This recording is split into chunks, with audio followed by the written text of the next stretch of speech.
Dari makanan, jual beli pakaian, hinggalah kepada perdagangan barangan dalam skala besar. Berniaga merupakan tunggak penting bagi masyarakat Singapura silam. Malah ia merupakan nadi penggerak pertumbuhan negara. Bagaimanakah semangat berniaga begitu menebal di kota Singa? Dan sejauh manakah sumbangan masyarakat Melayu dalam memakmurkan budaya niaga Singapura?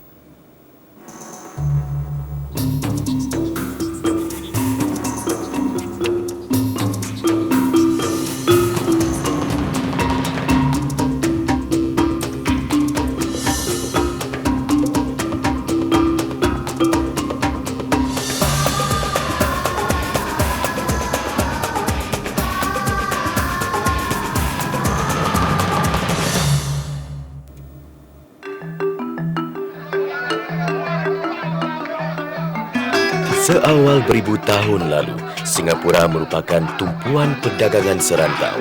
Dan setelah Singapura sah menjadi pusat dagangan Inggeris, ia terus berkembang pesat. Hakikat ini jelas tergambar dalam surat yang ditulis Raffles kepada sepupunya di England pada bulan Julai 1820. Penempatan saya terus makmur dengan jayanya. Dan jika tiada aral melintang, bakal menjadi emporium dan kebanggaan dunia timur. Lokasinya yang mudah dikunjungi, lagi strategik, dasar-dasar perdagangan bebas iaitu tanpa mengenakan cukai dan keadaan sekitar yang aman damai adalah antara faktor yang mendorong kepada kejayaan industri perdagangan setempat. Namun sebab utama bagi kemakmuran luar biasanya bukanlah kerana ia sebuah tarikan yang baru, tetapi kerana Singapura sejak berkurun-kurun lalu telah pun menawarkan tarikan unik kepada masyarakat dagang serantau yang sudah pun wujud dan berkembang dengan pesat sebelum itu.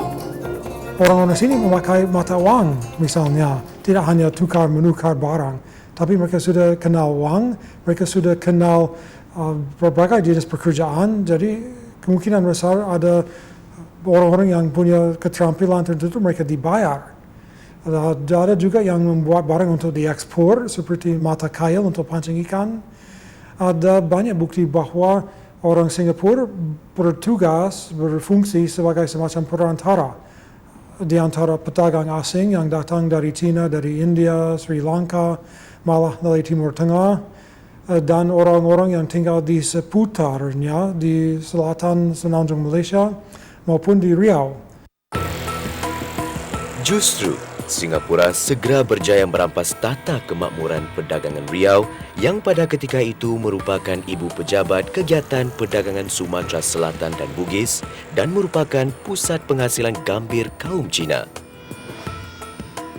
Tidak lama kemudian, Kota Singa juga mengambil alih sebahagian besar kegiatan komersial di Pulau Pinang sekaligus menarik kapal-kapal muatan dari Siam, Kemboja, China dan kapal-kapal barat yang berlabuh di India.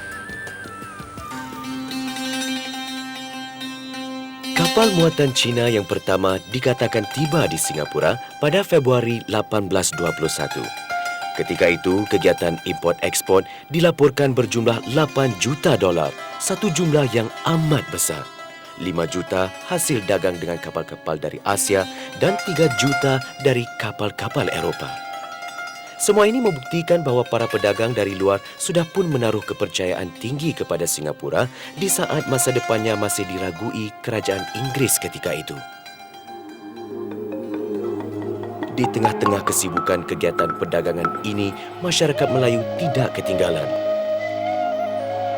Antara yang tiba dari Indonesia pada lewat kurun ke-19 ialah orang-orang dari Kepulauan Jawa. Mereka datang melalui kapal dengan jumlah yang besar untuk merebut peluang-peluang baru seperti Wak Dargo, seorang penjajah sate di Sultan Gate satu masa dulu. Kapal upahnya ya murah. Dari Jakarta kemari 16 ringgit saja. Dan masuk Singapura sini tidak pakai paspor. Namanya reading pass. Reading pass itu bayar 5 ringgit saja. Seperti rakan-rakannya yang lain, ramai pendatang Melayu ini memilih untuk memulakan kehidupan baru di Singapura dengan berniaga, sekaligus merancakkan ekonomi negara. Karena sudah jenuh makan gaji di Indonesia, di sini tak mau makan gaji. Saya jualan sajalah, kerjanya tidak apa. Jual sate, itu jam 2 sen satu batang. Jepun masuk tahun 42, naiklah itu sate 10 sen. 10 sen lama-kelamaan, Jepun sudah kalah, orang putih masuk. Pun 10 sen juga. Terus jadi 15 sen harganya. 20 sen. Kemudian 25 sen sekarang. Nah itu. Namun antara kumpulan pendatang pertama yang tiba dari Indonesia adalah masyarakat Bugis. Berasal dari selatan Sulawesi, mereka disifatkan pedagang terbaik rantau ini dan memiliki pelbagai kemahiran termasuk pengemudian, penternakan, pertanian, pelugaman emas dan perak. Sejak awal lagi, barang dagangan mereka sering menjadi perhatian. Namun konflik dengan pihak Belanda yang memerintah Indonesia ketika itu, ekoran cukai dan sekatan dagangan yang dikenakan telah menjejas perniagaan mereka. Justru apabila Inggeris menjadikan Singapura pusat dagangnya, para pedagang Bugis mengalu-alukan tumpuan alternatif ini. Dari Singapura, mereka membawa pulang barangan dari Eropah dan India seperti candu, pinggan mangkuk, periuk belanga, garam, tembakau, beras dan sutra.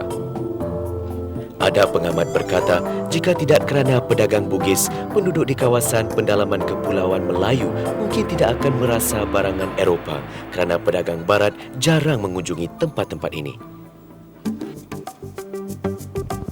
Justru, abad ke-20 membawakan banyak peluang-peluang ekonomi kepada orang Melayu Islam. Namun, golongan peniaga Melayu kemudian dikatakan melalui kemerosotan ekoran pemodenan. Apa yang menjadi puncanya?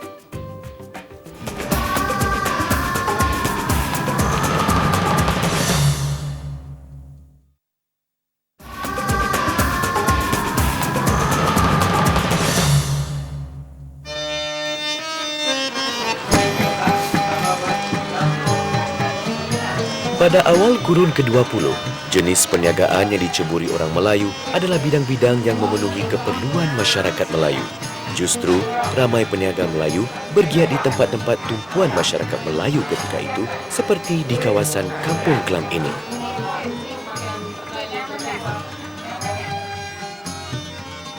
Kerana khidmat haji yang disediakan, sememangnya kawasan Kampung Klam ini amat terkenal di kalangan pengunjung dalam dan luar negeri.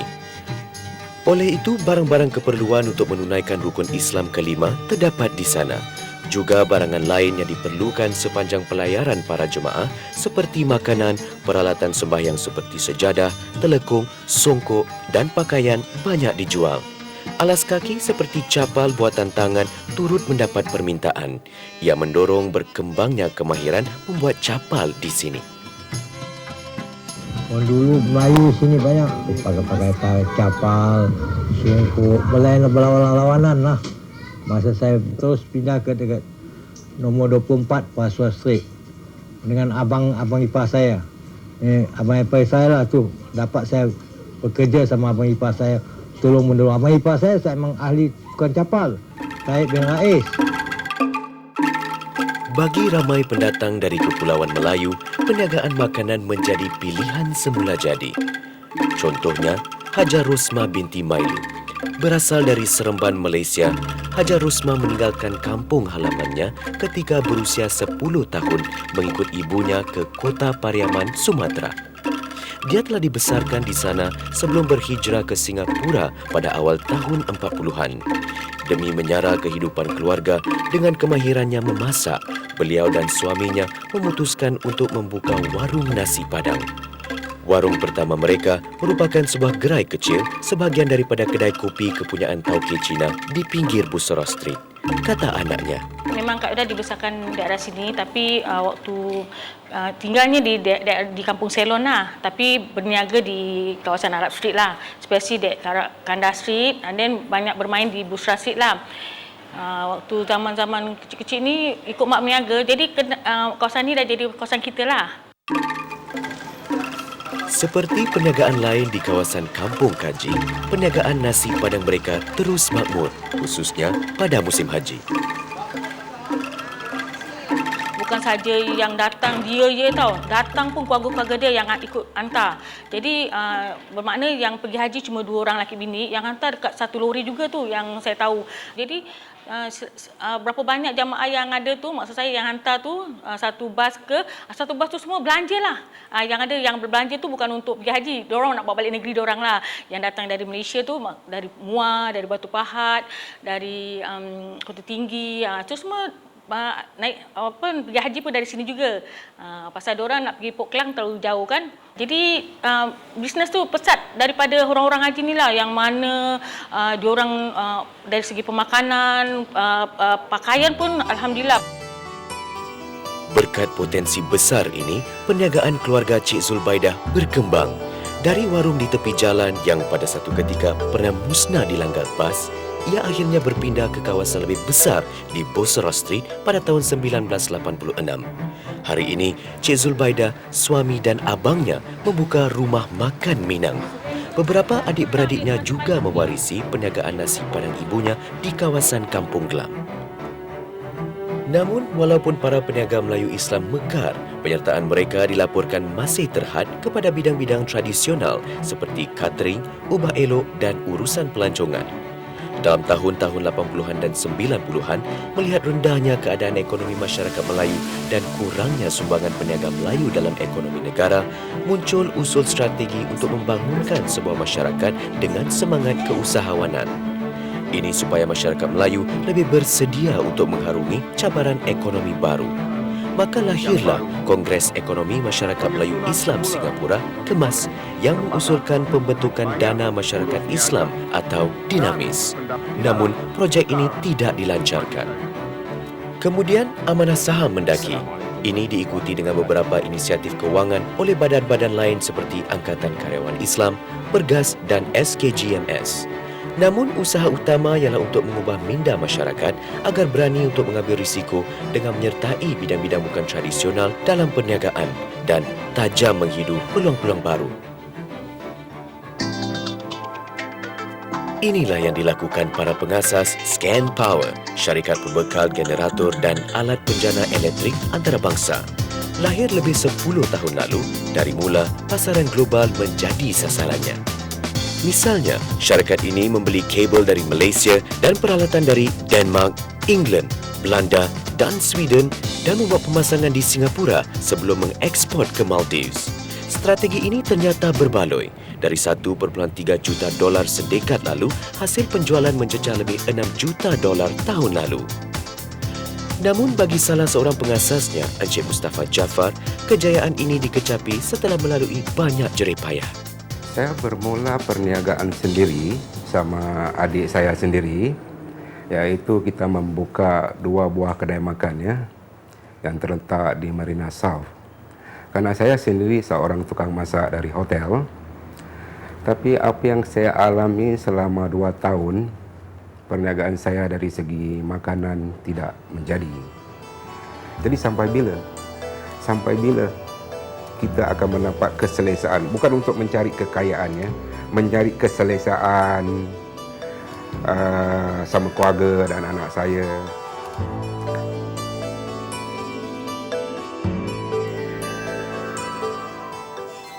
Menurut bekas kelasi kapal dan penjaga setor ini, apa yang penting ialah tekad yang kuat untuk berjaya. Seorang usahawan juga mesti berani mencari peluang-peluang baru di mana sahaja. Jadi punya seorang teman yang dari kecil sama-sama dan hingga ke hari ini dia tetap teman dan partner. Kita berusaha bekerja daripada hotel, saya bekerja di perusahaan power generation, pembekal alat-alat generator untuk diekspor ke luar negara. Dan saya fokuskan dengan projek power generation ini, perniagaan power generation, power desalination plant, ataupun air laut tu disuling menjadi air tawar saya tengok volumenya besar dan keperluannya tu, saya contohnya di Maldives itu terlalu banyak permintaannya. Beberapa tahun lalu, Scan Power telah meluaskan perniagaannya dengan membuka kilang perabot di Jepara, Indonesia, satu usaha sama dengan sebuah syarikat Pakistan. Kilang di Jepara itu banyak membekalkan perabot buat pusat-pusat peranginan di Maldives. Tahun lalu, Scan Power menghidu potensi niaga baru dalam industri spa luar negara. Lalu ia membuka Anggrek Spa, sebuah spa bertaraf tinggi di Pulau Bandos, Maldives. Jadi apa yang saya kembangkan sayap saya daripada perusahaan generator ke furniture, itu kalau kita fikir memang agak jauh bidangnya ya. Kita dapat supply, dapat membekalkan Parliament House untuk Presiden of Maldives di tanah besar Maldives sendiri. Saya tidak terjun botol aja ya. Tidak, kita membuat satu projection fokus bagaimana, apa caranya. Pertama sekali kita mempunyai modal reserve ya, simpanan. Kita telah lama di Maldives dan apalagi dengan kepulauan peranginan ini kita kenal mereka, pemiliknya siapa. Jadi mereka menawarkan sebidang tanah sekitar 5,000 square meter ya untuk dibangunkan spa. Jadi kita fikir ini satu lagi perniagaan yang baik, yang berpotensi di Maldives. Ternyata kehadiran individu seperti Encik Mustafa membantu masyarakat Melayu Islam mencatat kemajuan positif dalam bidang ekonomi. Para pekerja Melayu Islam juga kini mula melangkah keluar bidang tradisional seperti penghilangan dan binaan kepada bidang-bidang ekonomi baru seperti perdagangan, pengangkutan, perhubungan, kewangan dan sains hayat.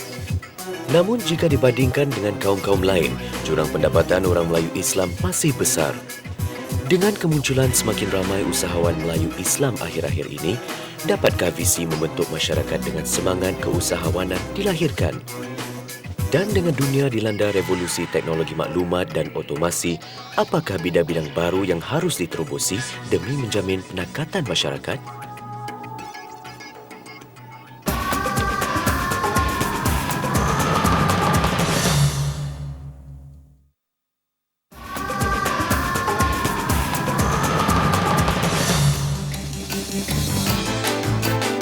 Struktur ekonomi masyarakat Melayu Islam masih lagi didasarkan oleh perniagaan-perniagaan kecil.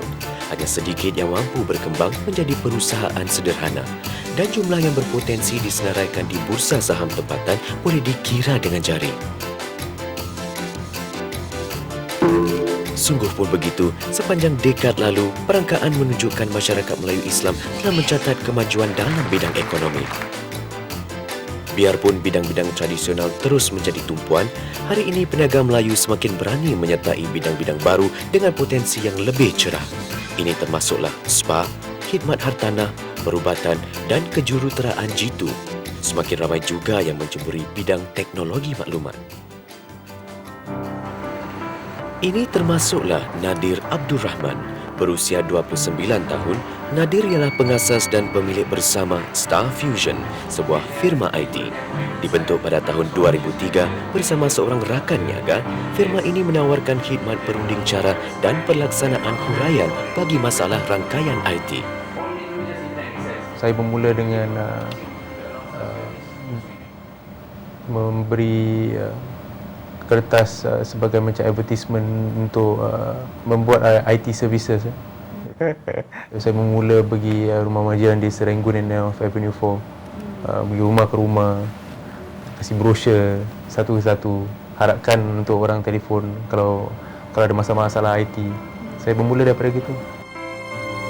Dari modal hanya $2,000 3 tahun lalu, Star Fusion berjaya mencatat jumlah jualan bernilai hampir $1 juta hanya selepas setahun beroperasi. Pada tahun kedua, ia meningkat seganda kepada hampir $500,000 dan tahun ini, Star Fusion yakin dapat meraih sasaran jualan sebanyak $1 juta. Ia telah pun membuka cawangan di Malaysia dan kini menetapkan matlamat untuk menembusi pasaran global. Alhamdulillah, dalam bidang IT kita selari dengan globalization. Dari setakat itu, kita also diberi peluang untuk menggunakan teknologi seperti website untuk mengembang servis kita ke negeri lain. Rancangan masa depan kami insya-Allah dalam 2-3 tahun kita akan menembusi ke negeri-negeri di Timur Tengah. InsyaAllah lah, itulah kita punya target lah. Hakikatnya, industri-industri berlandaskan ilmu seperti IT sudah pun dan akan terus mencorak percaturan ekonomi dunia termasuk Singapura. Sektor-sektor berteraskan ilmu seperti telekomunikasi dan IT akan berkembang pesat, manakala sektor seperti pengilangan yang banyak bergantung kepada tenaga buruh akan lenyap diganti otomasi. Namun, apakah kesan senario ini kepada para usahawan Melayu Islam? Mampukah mereka menggarap perubahan yang dituntut ekonomi baru? Saya rasa keperihan itu dari hari pertama hingga ke hari ini tetap saya hadapi, tetap saya tempuhi. Dia tak akan pupus. Kita harus bikin satu planning yang bijak dan berani. Dan untuk melakukan sesuatu, kita tidak mempunyai kepakaran, jangan lokek untuk memanggil seseorang yang pakar dalam bidang-bidang yang tertentu. Berusaha atau berniaga ini, kita menggunakan satu fokus yang begitu jauh dan begitu tinggi sekali. Kita harus mempunyai 3 faktor. Pertama, kepakaran. Kedua, kemodalan. Dan ketiga, kenalan. Kalau kita mempunyai 3 ini, tunjak yang 3 ini, insya Allah pohon benih yang kita tanam itu akan berbuah. Dalam masyarakat Singapura menjadi semakin matang dan lebih berani mengambil risiko, kisah-kisah kegagalan para peniaga atau usahawan Melayu Islam kini tidak lagi menjadi suatu isu besar. Malah, seringkali ia menjadi iktibar kepada anggota lain dalam masyarakat. Pada masa yang sama, masyarakat Melayu Islam hari ini semakin kerap meraihkan kejayaan usahawan Melayu Islam. Apa yang penting ialah mencontohi nilai-nilai yang dimiliki golongan ini. Kemahiran mengenal pasti dan segera memanfaatkan peluang serta berani mengambil risiko. Semua ini antara ciri-ciri yang dikatakan genting dalam memastikan masyarakat Melayu Islam terus bersifat dinamik dalam menghadapi cabaran-cabaran alaf baru.